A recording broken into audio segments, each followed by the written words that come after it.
We will continue to be your single source of truth. There is one source of truth, though, when it comes to these things, and that's the announcements we make here. Since a year ago, the Prime Minister, Dr Bloomfield, and Minister Hipkins have made it quite clear that we must look to one source of truth. And I will have to say I was alarmed at the number of letters that I've received from people concerned that the government would be making COVID-19 vaccinations compulsory. This is a direct result of deliberate misinformation that's being spread through social media. The government is not making COVID-19 or any other vaccinations compulsory. It's not going to be compulsory, but my message to everyone is it's safe. The government's made it really clear that the vaccine won't be mandatory in New Zealand, and I think that's the case in just about every country around the world.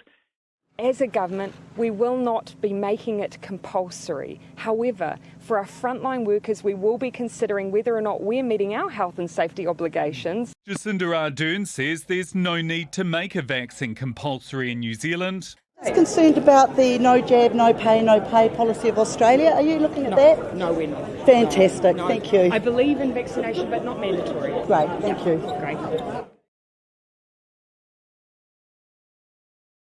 A government order says everybody who works in MIQ facilities or at the border must be vaccinated against COVID-19.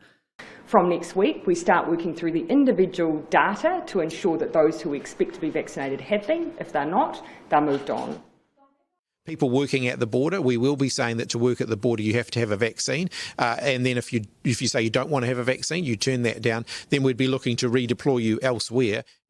They're looking at whether they can extend this order in the future, and so port workers here might at some point be moved on from their jobs if they keep refusing the vaccine.